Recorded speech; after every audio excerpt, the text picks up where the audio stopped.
अस्सलाम वालेकुम दोस्तों, मैं आप सबको हमारा यूट्यूब पर खुशामदीद कहता हूँ और उम्मीद करता हूँ कि आप सब लोग खैरियत से होंगे।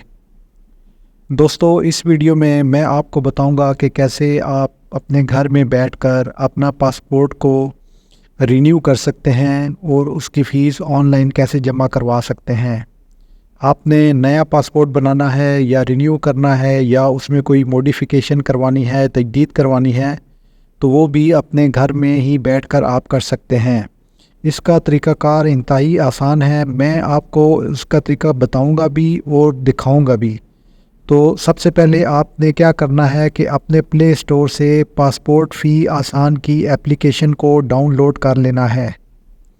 इसको ओपन करेंगे तो इस तरह का इंटरफेस आपको सामने नज़र आएगा।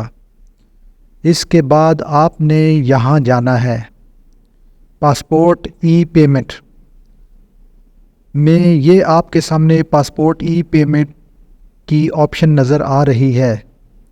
इस पे आप क्लिक कर दें तो इसके बाद आप गेट स्टार्टेड पर चले जाएं। यहाँ पर जाएंगे तो यहाँ आपको दो ऑप्शन नज़र आ रही हैं, मशीन रीडेबल पासपोर्ट और ई पासपोर्ट। ये ई पासपोर्ट अभी नया जारी किया है गवर्नमेंट ऑफ पाकिस्तान ने, जिस पे चिप लगी होती है।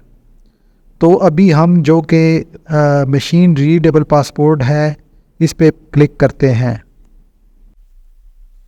इसके बाद आपके सामने ये ऑप्शन नज़र आ रही हैं आपको, न्यू पासपोर्ट। अगर आपने नया पासपोर्ट बनाना है तो यहाँ पर क्लिक करें। और मैं साथ साथ आपको बताता जाता हूँ, अगर आपने पासपोर्ट में कोई तरमीम करवानी है तो ये सेकंड ऑप्शन पर चले जाएं। और अगर आपने पासपोर्ट रिन्यू करवाना है, आपका पासपोर्ट एक्सपायर हो गया है, तो आप ये थर्ड वाला ऑप्शन यूज़ करेंगे। 4 नंबर पर पासपोर्ट लॉस्ट की सूरत में, अगर आपका पासपोर्ट लॉस हो गया है या गुम हो गया है, तो आप पहले इसकी FIR दर्ज करवाएंगे।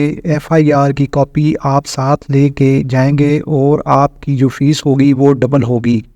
और अगर आप दोबारा मान लेते हैं तो आपकी फ़ीस 4 गुना हो जाएगी। इस चीज़ का ख्याल रखिएगा।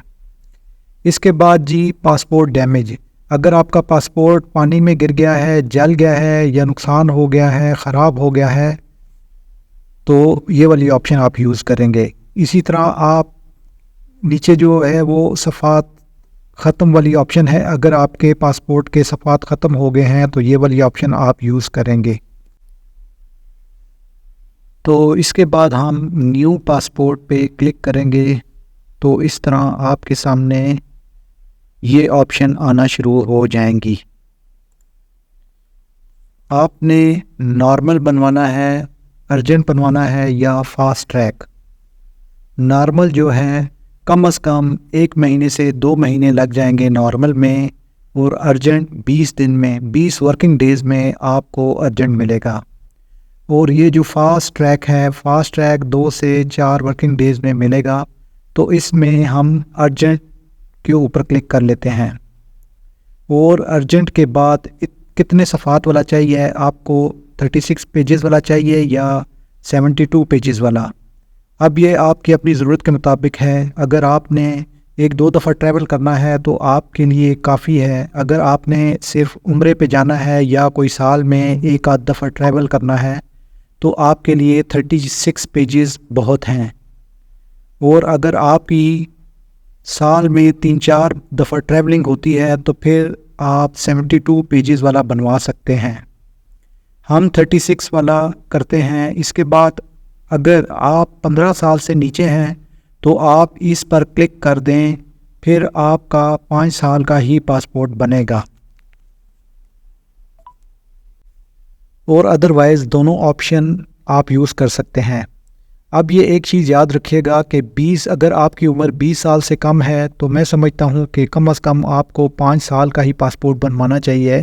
क्योंकि जब आप 10 साल का पासपोर्ट बनाते हैं तो 5 या 10 साल के बाद माशाल्लाह आपके चेहरे पर दाढ़ी और मूछें आ जाती हैं, चेहरे में काफ़ी तब्दीलियाँ आ जाती हैं।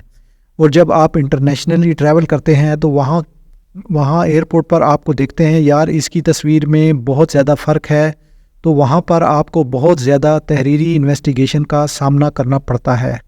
तो इसलिए कोशिश किया करें कि 5 साल का बनाएं, और जब आपको पता चले कि अब फेस पर कोई चेंजिंग इतनी ज़्यादा नहीं आ रही, तो आप 10 साल का पासपोर्ट भी बनवा सकते हैं। तो हम 5 साल का के लिए यहाँ पर क्लिक कर लेते हैं। तो इसने बता दिया कि ये टोटल फ़ीस आपकी 7500 होगी, यानी 7500 फ़ीस होगी। तो आप कंटिन्यू पर चले जाएं। कंटिन्यू पे आपने यहाँ पासपोर्ट ऑफिस अपना जो रेस्ट के मुताबिक सर्च करना है। मेरा लाहौर है। इसके बाद आपने शनाख्ती कार्ड अपने साथ रखना है, अपना नाम यहाँ मेंशन करना है। ये वही नाम आपने लिखना है जो आपके पासपोर्ट के ऊपर लिखा हुआ है। इसके बाद आपने अपना आईडी नंबर लिखना है। दोबारा आईडी कार्ड नंबर लिखें। इसके बाद अपना ईमेल लिख दें और इसके बाद मोबाइल नंबर लिख दें Z0092 कोड के साथ।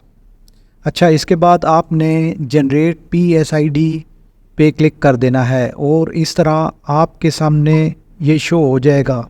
आपका आईडी कार्ड और नाम कंफर्मेशन के लिए आपने ये नीचे दोनों ऑप्शन को सिलेक्ट कर लेना है और सिलेक्ट करके आपने जनरेट PSID पर क्लिक कर देना है। जब आप PSID पर क्लिक करेंगे तो इस तरह की ऑप्शन सामने आ जाएगी। आप यहाँ से इसको कॉपी भी कर सकते हैं, आप इसको डाउनलोड भी कर सकते हैं। इसके सामने ये जो PSID नंबर है, इस पे आपने फ़ीस जमा करवानी है। यानी आप जैज़ कैश करवा दें या इजी पैसा से जमा करवा दें। जब आप फ़ीस जैज़ कैश से जमा करवाएंगे या इजी पैसा से जमा करवाएंगे तो वहाँ से आपको एक स्लिप मिलेगी। ये जो स्लिप आपने डाउनलोड की है वो स्लिप आपने साथ लेके पासपोर्ट ऑफिस में जाना है। अच्छा, ये तरीकाकार था। अगर आप फ़ीस घर बैठ के जमा करवाना चाहते हैं तो सिंपल तरीका है। इसके बाद आपने पासपोर्ट ऑफिस में जाना है। आपके पास शनाख्ती कार्ड ओरिजिनल होना चाहिए।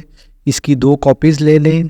अपने पेरेंट्स के आईडी कार्ड की कॉपी ले लें। अगर आप पढ़े लिखे हैं तो आपने अपने मैट्रिक की सनद साथ लेके चले जाएं। आप पासपोर्ट ऑफिस के अंदर चले गए तो आप सबसे पहले इंफॉर्मेशन डेस्क पे जाएंगे। वो आपके डॉक्यूमेंट चेक करके नेक्स्ट काउंटर पर भेज देंगे। आपको वहाँ आपकी फ़ोटो ली जाएगी और आपके शनाख्ती कार्ड से डाटा फीड करके एक टोकन आपको दे दिया जाएगा। वो टोकन लेके आपने तीसरे काउंटर पे चले जाना है। तो तीसरे काउंटर पे आपके बायोमेट्रिक होंगे। बायोमेट्रिक में आपके अंगूठों के निशान जो हैं वो मशीन पर रख कर स्कैन किए जाएंगे और आपकी फिंगर स्कैन की जाएंगी। और इसके बाद आपका तीसरे काउंटर पे जब बारी आएगी तो वहाँ पर एक डाटा ऑपरेटर बैठा होगा। वो आपका पूरा डाटा फॉर्म की सूरत में आपका नाम, आपके वालिद का नाम, आपका मैरिटल स्टेटस, आपका मज़हब क्या है, ये सारी जो डिटेल है, आपकी क्वालिफ़िकेशन, वो सारा फीड करके आपको एक फॉर्म देगा। वो आपने चेक करना है। इसमें किसी किस्म का एरर या कोई गलती है तो वो आप उसको रीड आउट करेंगे और वो उसी वक्त सही करवा कर आपने अगले काउंटर पे चले जाना है। वहाँ पे आपने जो जो चीज़ें साथ अटैच होनी है वो अटैच कर देनी है और फिर आगे आपसे 1-2 सवाल को करेंगे। उसके बाद डॉक्यूमेंट्स अपने पास रख लेंगे। आपको भेज देंगे। आपने वो टोकन लेकर अपने घर चला जाना है। आपका पासपोर्ट जो है, वो आपको टाइम बताएंगे तो उसके मुताबिक जो है आपने अपना पासपोर्ट रिसीव कर लेना है।